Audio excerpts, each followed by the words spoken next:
तो almost day high पर अब निफ्टी कामकाज करता हुआ करीब 19,409 410 के जोन्स में इंडिसेस अभी ट्रेड कर रहा है। 19,413 ये आज का इंट्राडे हाई है।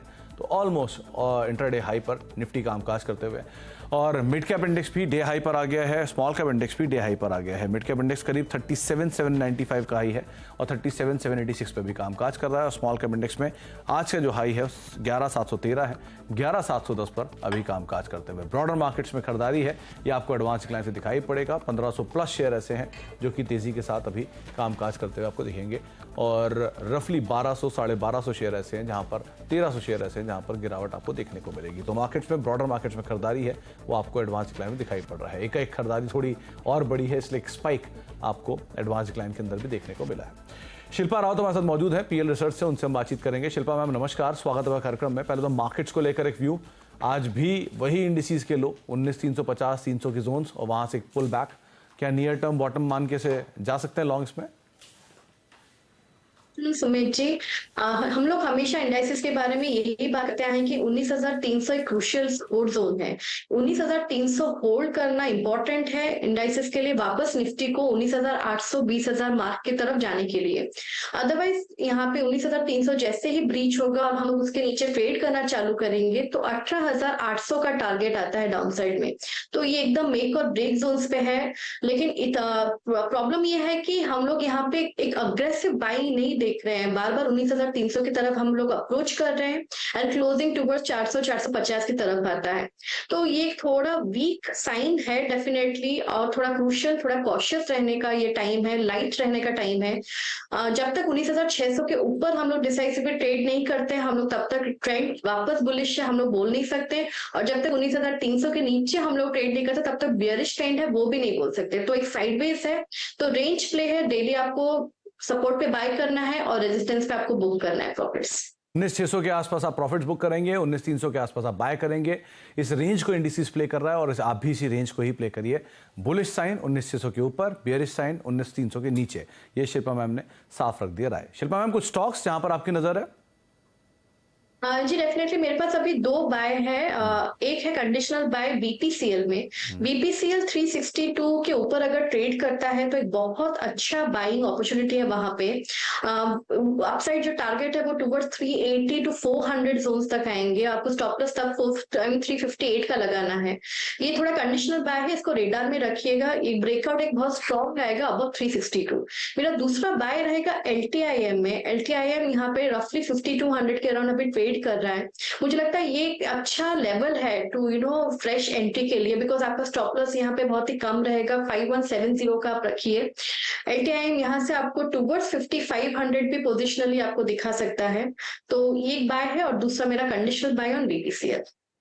एल&टी इन्फोटेक माइंडट्री 5200 के आसपास कामकाज कर रहा है। आईटी की टेलविंड भी है, अगर आप लॉन्ग जाना चाहते हो तो एक ये नाम हो सकता है जो शिल्पा मैम को अच्छा लग रहा है। और दूसरा बीपीसीएल 362 रुपए के ऊपर एक बढ़िया ब्रेकआउट यहाँ पर आता हुआ दिखाई पड़ेगा और 382 385 तक इसको ले जा सकता है। तो यहाँ पर भी आप लॉन्ग कर सकते हैं। तो दो नाम, एक ओएमसीज में बीपीसीएल और एक आईटी में से एल&टी इन्फोटेक माइंडट्री, जिसको आप देख सकते हैं। एक बार वो मिड कैप गेनर्स और तमाम मिड कैप के स्टॉक्स भी आएंगे आपकी स्क्रीन पर, किस तरह की सिचुएशंस वहां पर देखने को मिल रही है। डे हाई के आसपास मिड कैप इंडेक्स है, तो ब्रॉडर मार्केट्स के अंदर भी खरीदारी है और ब्रॉडर मार्केट्स में पार्टिसिपेट कौन कर रहा है वो भी आप स्क्रीन पर देखते हुए देखेंगे। सबसे पहले आता है ओरेकल फाइनेंशियल। आईटी में आज खरीदारी है, आज सुबह इसका जिक्र भी किया गया था और अच्छी तेजी यहाँ देखने को मिली। इनफैक्ट पूरा आईटी स्पेस ही तेजी में मिड कैप में। तो Oracle, Intellect, KPIT, L&T tech, ये कुछ ऐसे नाम जहां पर खरीदारी देखने को मिल रही है। सेलेक्टिव रियल्टी शेयरों में खरीदारी है तो डीबी रियल्टी 10% ऊपर है, मैक्रोटेक डेवलपर्स करीब 3% ऊपर है, पूर्वांकरा 2% ऊपर है और ओवरऑल रियल्टी रफली 1.5% की तेजी यहां पर भी है। फार्मा में मिड कैप फार्मा में ऑर्पन लैब रिस्ट्रक्चरिंग की खबर के बीच में 6% ऊपर है, जाइडस लाइफ 2% ऊपर है, अजंता फार्मा और नेटको फार्मा दोनों में करीब 1% के आसपास का उछाल यहां पे देखने को मिल रहा है। ऑटो एंसिलरी में एनआरबी बियरिंग 3.5% ऊपर है, लुमैक्स ऑटो 4.5% ऊपर है, इगाराशी मोटर और उनो मिंडा, इन दोनों में भी आज खरीदारी है। 1.5 से लेकर करीब 6.5% तक का उछाल है। सरकारी शेयर, ये तो फ्लेवर है ही, लगातार पिछले हफ्ते से ही गार्डन रीच शिप बिल्डर 18% ऊपर, कोचिन शिपयार्ड 17% ऊपर, ड्रेजिंग कॉप 10% ऊपर, बढ़िया नंबर भी थे, टर्न अराउंड था यहाँ पे। और मजगांव डॉक करीब 5% की तेजी यहाँ पर भी देखने को मिली, अच्छा उछाल यहाँ है। और सरकारी बैंकों में से union bank, UCO bank, Indian overseas bank, central bank, कुछ ऐसे नाम जो कि 4.5% तक चले भी हैं। क्योंकि वो चाइना में आज इंटरेस्ट रेट वाली खबर आई थी तो उसका एक इम्पैक्ट आपको मेटल पे दिख रहा है। हिंदुस्तान कॉपर नंबर्स के बाद 7% नीचे, sell, GSPL, Tata Steel, long, इन सब में करीब 2.5% तक के बिकवाली देखने को मिल रही है। मिड कैप के top gainer 63 Moons, dredging corp, rally gear और तमिलनाडु पेट्रो, कुछ ऐसे नाम जहां पर खरीदारी है। मिड कैप के लूजर्स में एचओईसी, यूफ्लेक्स 6% नीचे, चेन्नई पेट्रो और इंडस टावर, कुछ ऐसे नाम जो कि यहाँ पर प्रेशर देखने को मिल रहा है। शिल्पा मैम, ये पीएसयूज में से कुछ नाम देखे हैं क्या आपने? पूरा पीएसयू बास्केट जोरदार तेजी में है, प्लस इंडियन ओवरसीज बैंक जैसे नाम या पूरे पीएसयू बैंक यहाँ पर खरीदारी है, इनमें से कुछ ट्रैक कर रहे हो क्या आप? डेफिनेटली पीएसयू बैंक्स तो एकदम फ्लेवर में ही है। यहाँ पे अगर हम लोग देखेंगे थोड़ा बैंक ऑफ बड़ौदा पे हम लोग ध्यान दे सकते हैं। रफली ट्रेड कर रहा है 187 188 पे। यहाँ पे जो सपोर्ट है इसका 184 पे ही है। अगेन रिस्क रिवॉर्ड बहुत फेवरेबल है, आप ले सकते हैं कि यहाँ पे रिस्क और व्यू सही जाते हैं तो बैंक ऑफ बड़ौदा टूवर्ड्स 205 आपको वापस ट्रेड करते हुए मिलेगा। एंड 2055 के ऊपर इसका एक बहुत ही अग्रेसिव ब्रेकआउट आएगा जो आपको 230 एंड अबव लेवल्स जाएगा। ऑफकोर्स वो बहुत पोजिशनल टारगेट्स हैं। इमीडिएट बेसिस में आप 200 205 एक्सपेक्ट कर सकते हैं। तो 205 तक के टारगेट्स बैंक ऑफ बड़ौदा में आते हुए दिखाई पड़ सकते हैं। अगर आप लॉन्ग जाना चाह रहे हो तो ये एक नाम हो सकता है जिसको आप ट्रैक कर सकते हो। आज बाजार में दो और बड़े इवेंट हुए, जिसमें एक था इंडिगो, जिसमें आज सुबह एक ब्लॉक हुआ गंगवार फैमिली की तरफ से, और दूसरा है रैली गियर, जहां पर एक में खरीदारी है 7-8% की और दूसरे में बिकवाली है 3-4% की। दोनों के ट्रिगर्स पर बातचीत कर लेते हैं। यतिन हमारे साथ मौजूद भी हैं। यतिन, ये गंगवार फैमिली वाला ब्लॉक ज़्यादा इंपॉर्टेंट दिख रहा है क्योंकि इसमें अब ब्लॉक विंडो शायद 1 साल के लिए या जनवरी 2024 तक के लिए बंद हो जाएगा। कैसे रीड करें दोनों ब्लॉक्स को? देखिए, सबसे पहले इंडिगो की बात करते हैं क्योंकि ये सीएनबीसी आवाज एक्सक्लूसिव थी जिस पर मुहर आती हुई लग रही है आपको। यहाँ गंगवार फैमिली ने लगभग 3,700 करोड़ रुपए के शेयर्स बेचे। ऑब्वियसली इन्होंने टोटल मिलके 4% इक्विटी बेची और इसी के बाद इनकी हिस्सेदारी लगभग 26% तक चली गई है।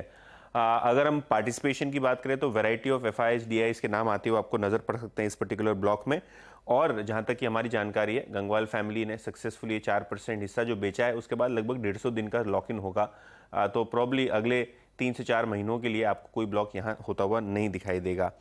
इसके बाद रैली गियर, यहाँ भी सीएनबीसी टीवी 18 की न्यूज़ रिपोर्ट सजेस्ट कर रही है कि डाबर के प्रमोटर्स यानी बर्मन फैमिली ने यहाँ हिस्सेदारी खरीदी है और लगभग 2.5 करोड़ शेयर्स इन्होंने ओपन मार्केट से खरीदे हैं। इनकी ऑलरेडी हिस्सेदारी रैली गियर में है, तो कहीं ना कहीं ये हिस्सा बढ़ाना जो है वो कहीं ना कहीं मार्केट इसको पॉजिटिवली ले रहा है। और ब्लॉक डील के बाद लगभग 8% तक की तेजी आपने रैली गियर के शेयर में देखी। इंडिगो हालांकि शेयर दबाव में है, लेकिन जो ब्लॉक प्राइस था 2430-35 के आसपास का, वहां से स्मार्टली रिकवर कर चुका है।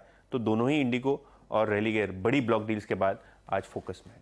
दोनों में फोकस है और इंडिगो में 2430 की रेंज में ब्लॉक हुआ था और स्टॉक प्राइस देखिए 2500 प्लस के जोन में स्टॉक प्राइस पहुंचता हुआ दिखाई पड़ रहा है। शिल्पा मैम, इंडिगो क्या किया जाए यहाँ पर? अच्छी रिकवरी है लोअर लेवल से ब्लॉक के बाद, क्योंकि ब्लॉक विंडो अब कुछ समय के 2460 आ गया, ये 2440 के आसपास के ब्लॉक्स थे। क्योंकि विंडो अब ब्लॉक की बंद है, जनवरी तक कोई नई सप्लाई नहीं आने वाली, तो आप कैसे रीड कर रहे हो इंडिगो को अभी? इंडिगो की बात करेंगे तो 2400 में अभी पुट राइटर्स काफी एक्टिव हैं। तो अगर किसी को यहाँ पे इमीडिएट बेसिस में कोई ट्रेड लेना है या फिर किसी ने ऑलरेडी पोजीशन लिया हुआ है तो पहले ऊपर के लेवल्स पे तो आप इसको यहाँ पे एक राउंड एवरेज कर सकते हैं, लेकिन 2400 आपका टाइट स्टॉप लॉस रहेगा। उसके नीचे देन एक फ्री फॉल रहेगा 2200 तक के लिए, तो अवॉइड। तो आप जो सिचुएशंस बताई गई हैं उसके अकॉर्डिंग यहाँ पर आप कॉल ले सकते हैं। इसके अलावा एक और अपडेट आ रहा है जहां पर सरकारी टेलीकॉम इक्विपमेंट प्रोडक्शन को बढ़ावा देने के लिए पीएलआई स्कीम के लिए फिर से आवेदन मांगने की शुरुआत करने जा रही है। मौजूदा कंपनियां अपनी मैन्युफैक्चरिंग एक्सपेंशन के लिए दोबारा से आवेदन कर सकती हैं। इस पर और डिटेल लेते हैं, असीम मनचंदा हमारे साथ मौजूद भी हैं। तो असीम, ये पूरी डिटेल्स क्या है और गोइंग फॉरवर्ड कितने बड़े ट्रिगर, कौन कौन सी कंपनियां जिसके लिए कारगर रहेगी? देखिए, सरकार टेलीकॉम इक्विपमेंट प्रोडक्शन को बढ़ावा देना चाहती है। इसके लिए सरकार 2 साल पहले प्रोडक्शन लिंक इंसेंटिव स्कीम लेकर के आई थी। अब तक 42 कंपनियां इसका फायदा उठा चुकी हैं। 19,000 करोड़ रुपए का इक्विपमेंट का प्रोडक्शन हो चुका है, इसमें से 6,000 करोड़ रुपए का एक्सपोर्ट भी हो चुका है। लेकिन सरकार चाहती है कि ज्यादा और कंपनियां अपना एक्सपेंशन भी करें, इसलिए तो सरकार दोबारा से इसके लिए आवेदन मंगाने की शुरुआत करने वाली है। अगले 1 से 2 हफ्ते के अंदर सरकार कंपनी से दोबारा आवेदन करने के लिए कहेगी। खासतौर पर सरकार ये भी चाहती है कि BSNL जो है अभी 1 लाख क्लॉक टावर लगाने की तैयारी कर रहा है, तो उसके अंदर भी जो घरेलू इक्विपमेंट्स है उनको लगाया जाए, तो ये कंपनियां उसके अंदर प्रोडक्शन, अपने इक्विपमेंट का प्रोडक्शन कर सकती है। खासतौर पे कई सारी कंपनियां स्पेस में ऑलरेडी काम कर रही हैं। आपने देखा होगा कि तेजस को आज एक ऑर्डर मिला है टीसीएस की तरफ से, दूसरा आईटीआई है जो कि 30% का इसमें हिस्सेदारी है, इसके अलावा डिक्सन है, एचएफसीएल है, ये सारी कंपनियां इस स्पेस में है और जो कि प्रोडक्शन करने की तैयारियां कर रही हैं। तो सरकार इनको एक्सपेंशन करने का मौका देगी। अगले एक हफ्ते के अंदर अंदर ये स्कीम दोबारा से जारी होगी और कंपनी अपनी प्रोडक्शन कैपेसिटी डबल करने के लिए आवेदन कर सकती है। 5 से 6% की कंपनियों को इंसेंटिव इस स्कीम के तहत दिए जाएंगे। तो ये वो सब कंपनियां जिन पर असीम बातचीत भी कर रहे हैं। तेजस में आज सुबह डील आई थी 8,000 करोड़ रुपए के आसपास का एक ऑर्डर था टीसीएस का, और उसका रिएक्शन ऑलरेडी आपको दिख रहा है, 4-5% ऊपर तेजस का स्टॉक कामकाज करते हुए। आईटीआई जिसका जिक्र अभी असीम ने किया, और इस खबर के बाद, इस अपडेट के बाद 3.5% का एक स्पाइक यहाँ पर भी आता हुआ दिखाई पड़ा 117-118 पे। डिक्सन ऑलरेडी डे हाई पे कामकाज कर रहा है 1% की तेजी के साथ। वैसे भी एक बड़ी ड्रीम रन स्टॉक ने ऑलरेडी दिखाई भी है। बहुत बहुत शुक्रिया असीम ये हमारे साथ मौजूद रहने के लिए और इस खबर पर हमसे बातचीत करने के लिए। इसके अलावा एक ये ब्रेकिंग न्यूज़ और देख रहे हैं, जहां पर रेलवे में के करीब 7 प्रोजेक्ट्स को अप्रूवल मिल सकता है और कैबिनेट की तरफ से अप्रूवल आ सकता है। अब कैबिनेट की बात हुई है तो लक्ष्मण जी से भी बातचीत कर लेते हैं। लक्ष्मण जी, पहले तो ये बताएं क्या है पूरा अपडेट, क्या खबर आ रही है ये? देखिए, सबसे पहले तो बता दूं कि अभी अभी कुछ मिनटों पहले कैबिनेट की बैठक खत्म हुई है। कैबिनेट और cabinet committee on economic affairs की बैठक चल रही थी। यह बैठक करीब 2 घंटे से ज़्यादा वक्त तक चली है। उसमें सबसे महत्वपूर्ण जो फैसला हुआ है वह है रेलवे से जुड़ा हुआ फैसला हुआ है। रेलवे के 7 अलग अलग प्रोजेक्ट हैं, उन 7 प्रोजेक्ट को मंजूरी दी गई है और उस 7 प्रोजेक्ट की कुल लागत 20,000 करोड़ रुपए से ज़्यादा की लागत है, उसको सर कैबिनेट ने मंजूरी दी है। ये जो 7 प्रोजेक्ट हैं ये रेलवे स्टेशन मॉडर्नाइजेशन वाले प्रोजेक्ट नहीं है, बता दूं, ये रेलवे लाइन से जुड़े हुए प्रोजेक्ट हैं। कई सारे प्रोजेक्ट हैं जहां पे रेलवे लाइन नए सिरे से बिछाई जानी है। कई प्रोजेक्ट ऐसे हैं जहां पे रेलवे लाइन का अपग्रेड किया जाना है। मिसाल के तौर पे छोटी लाइन है तो ब्रॉडगेज किया जाना है, वहां पे लाइन की स्थिति बेहतर नहीं है तो वहां पे मॉडर्नाइज किया जाना है। तो रेलवे लाइन से जुड़े हुए 7 प्रोजेक्ट हैं और इनमें से कुछ प्रोजेक्ट नॉर्थ ईस्ट में हैं, कुछ प्रोजेक्ट ऐसे राज्यों में जहां पे विधानसभा चुनाव भी होने वाले हैं। तो इन 7 प्रोजेक्ट को मंजूरी दी है और करीब 3 बजे के आसपास कैबिनेट की प्रेस कॉन्फ्रेंस हो सकती है और खुद रेल मंत्री अश्विनी वैष्णव उस प्रेस कॉन्फ्रेंस में होकर के इन सारे प्रस्तावों का एक एक करके ऐलान करें किस प्रोजेक्ट में कितना लागत होगा, कब तक उसे कंप्लीट किया जाएगा। तो दरअसल रेलवे का जो विस्तार योजनाएं थी इसकी तरफ एक बड़ा कदम उठाते हुए सरकार ने कुल 7 प्रस्तावों को मंजूरी दी है रेलवे के प्रोजेक्ट से जुड़े हुए। वैसे पूरे कैबिनेट की बैठक में करीब 15 प्रस्तावों को मंजूरी दी गई है, लेकिन ये 7 प्रोजेक्ट प्रस्ताव जो है काफी महत्वपूर्ण थे नई रेलवे लाइन या फिर रेलवे लाइन के अपग्रेडेशन को लेकर, जिसकी कुल लागत 20,000 करोड़ रुपए है। तो लक्ष्मण जी, ये जो आप 20,000 करोड़ के प्रोजेक्ट की बातचीत कर रहे हो, लाइन एक्सपेंशन को लेकर, अपग्रेडेशन को लेकर, कितना और बढ़ावा आएगा? क्योंकि नॉर्थ ईस्ट में है और एग्जिस्टिंग प्लेयर्स ही करेंगे, नए प्लेयर्स एंटर होंगे, कैसे देखेंगे इसको हम? देखिए, दरअसल यहाँ पे जो है सरकार की कोशिश शुरू में ये थी कि प्राइवेट पार्टिसिपेशन बढ़ाया जाए, निजी भागीदारी बढ़ाई जाए, लेकिन मुझे लगता है कि यहाँ पे रेलवे सेक्टर की जो पीएसयूज कंपनी है उस पर सरकार का फोकस होगा। कुछ साइड से कुछ उसको सबलेटिंग का काम वहाँ पे निजी कंपनियों को दिया जा सकता है, लेकिन रेलवे सेक्टर की जो सरकारी कंपनियां उनकी भूमिका काफ़ी महत्वपूर्ण होने वाली है। रेलवे लाइन बनाने वाली कंपनियों के लिए काफ़ी बड़ी खबर होगी और उनकी भूमिका यहाँ पे काफ़ी महत्वपूर्ण होने वाली है। लेकिन मुख्य भूमिका, केंद्रीय भूमिका में रेलवे खुद रहेगा, रेलवे की कंपनियां होंगी जिनमें 7 प्रोजेक्ट को वहां पे लागू करेंगी और ये काफी तेजी से इस पर काम किया जाएगा, क्योंकि इस प्रोजेक्ट का पहले से करीब आधे से ज्यादा प्रोजेक्ट ऐसे हैं जिनका पहले से वहां पे निरीक्षण किया जा चुका है, उनका डीपीआर तैयार किया जा चुका है। अब सिर्फ पैसे की मंजूरी की बात थी जिसे कैबिनेट ने मंजूरी दी। चलिए, बहुत बहुत शुक्रिया लक्ष्मण जी ये खबर हम पे सबसे पहले पहुंचाने के लिए। अभी कुछ देर पहले ये यहाँ पर मीटिंग खत्म हुई है और तमाम डिटेल्स आपको लक्ष्मण जी लाकर दे भी रहे हैं। तो शिल्पा मैम, कुछ एक अच्छा मूव आया है इरकॉन में, या रेलवे स्टॉक्स तो वैसे भी पूरे साल की एक ड्रीम रन दिखा रहे हैं, तो राइट्स, इरकॉन, आरवीएनएल या तमाम वो कंपनियां जो प्राइवेट स्पेस में भी हैं, कोई स्टॉक को आप ट्रैक कर रहे हो क्या? यहाँ पे ऑफ कोर्स इरकॉन की बात करेंगे तो हमारे टेक्निकल डेस्क से भी वहां पे एक बाइंग रिकमेंडेशन है for targets of 125 of course positional. और अगर हम लोग एफएनए काउंटर से देखेंगे तो आईआरसीटीसी भी अच्छे लेवल पे है, एक्यूमुलेट करने के लिए आप 630 के स्टॉप लॉस से आप इसको एक्यूमुलेट कर सकते हैं for targets of 670 to 700 zones. तो 7200 जोन्स के लिए IRCTC को आप एक्यूमुलेट कर सकते हैं और टेक्निकल डेस्क के हिसाब से इरकॉन के अंदर आप लॉन्ग साइड पोजीशंस को देख सकते हैं। ब्रेक का वक्त है, ब्रेक के बाद लौटते हैं और कुछ और इंपॉर्टेंट अपडेट ऑटो स्पेस को लेकर उस पर बातचीत करते हैं। छोटे से ब्रेक उस पर देख रहे हैं मिड के मंत्रा और मार्केट्स बिल्कुल फ्लैट हो चुके हैं। निचले स्तरों से बढ़िया रिकवरी के बाद हरे निशान में निफ्टी कुछ देर पहले आ भी गया था।